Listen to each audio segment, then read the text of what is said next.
حضرت پیر علاؤدین صاحب بڑی خوبصورت گفتگو فرماتے ہیں، اور جو نتیجہ، میں بھی مثنوی کا مطالعہ کرتا رہتا ہوں، تھوڑا بہت فارسی کا طالب علم ہوں، تو بڑی گفتگو فرما کر وہ ایک بڑا خوبصورت ساتھ ساتھ نتیجہ بھی دیتے جاتے ہیں سامعین کو۔ تو اسی حوالے سے میرے رومی صاحب کے قبلہ کے ایک گفتگو، ایک بات، دلیل جو ہے، پیش افتادہ مضمون، سامنے کے مضمون، رومی کی کمال یہ ہے کہ سامنے کا مضمون کہ جب انسان سنے تو کہے کہ یہ تو میں کرتا تو میں بھی کہہ لیتا، ایسی کون سی بات تھی، رومی صاحب نے ایسی کون سی کمال کی۔ لیکن رومی کا کلام سننے سے پہلے اس کی اتنی جرت نہیں ہے کہ وہ اتنے پیش پا افتادہ سامنے کی بات کو میں سے اتنے بڑے بڑے نتیجے اخذ کر لے۔ یہ رومی جیسا عمیق الذہن، جامی جیسا عمیق الفکر آدمی ہی ایسے دلائل کا استنباط فرما سکتا ہے۔ مثلا رومی فرماتے ہیں، ان کے اشعار ہیں، ان کا خلاصہ یہ ہے کہ لوگ کہتے ہیں جناب کہ ہمیں کسی استاد کی یا شیخ کی ضرورت نہیں ہے،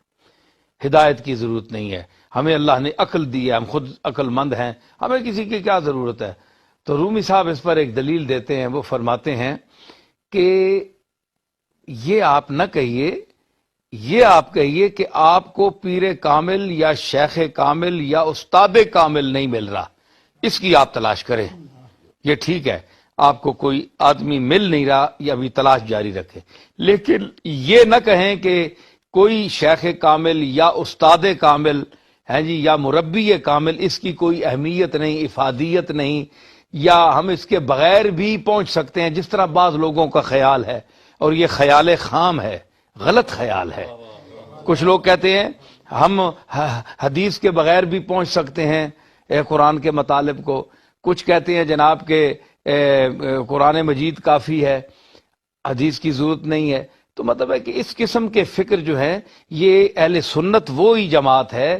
جس نے قرآن کو بھی اپنایا، اولیت دی،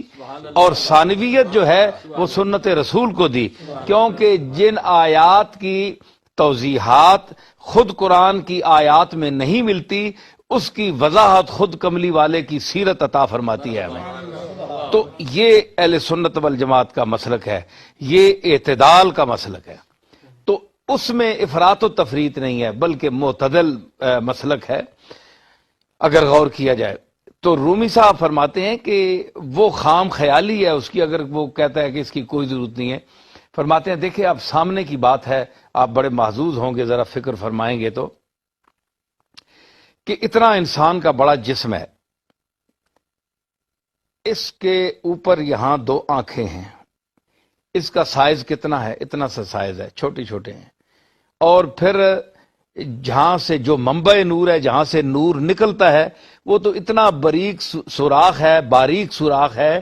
کہ وہ جس طرح سوئی کا سوراخ ہوتا ہے، اس سے بھی چھوٹا سوراخ ہے جس سے یہ پوری دنیا ہمیں نظر آتی ہے۔ تو اس کو اللہ نے اس انسان کی اتنی بڑی باڈی پر، جسم پر رہنما مقرر کیا ہے، آنکھ کو۔ اگر یہ باڈی کی رہنمائی نہ کریں آنکھ، تو آپ انسان کا جسم کسی کھڈے میں گر جائے گا، ہے جی، کوئی ایکسیڈنٹ ہو جائے گا،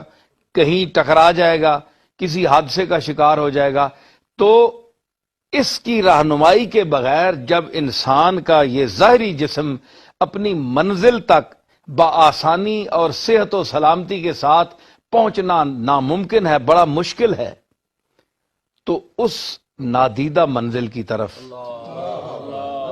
وہ نادیدہ منزل جس کا ابھی تک تعین بھی نہیں ہو سکا، وہ ذات بے نشان جس کا ابھی تک نشان ہم دیکھ رہے ہیں دنیا میں لیکن پتہ نہیں چل رہا، تو اس کا جو مسافر ہے، کیا اس کو ضرورت نہیں ہے کسی رہنما کی؟ سبحان اللہ۔ ہے جی، اردو کا ایک شعر تھا، اس میں اس نے بڑی خوبصورت بات کی، اس نے کہا کہ اس دروازے پر دستک دو جہاں پہلے کسی سائل کے پیر لگے ہوئے ہوں، نقش پا موجود ہوں، ہے جی،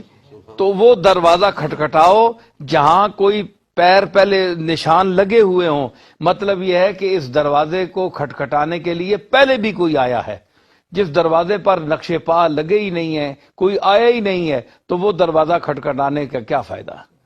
تو ان لوگوں کے دروازوں پر تو مخلوق خدا اس لیے آتی ہے کہ یہ کسی منزل پر پہنچے ہوئے ہیں، اور جو منزل رسیدہ آدمی ہے وہی نشان بتا سکتا ہے منزل کا۔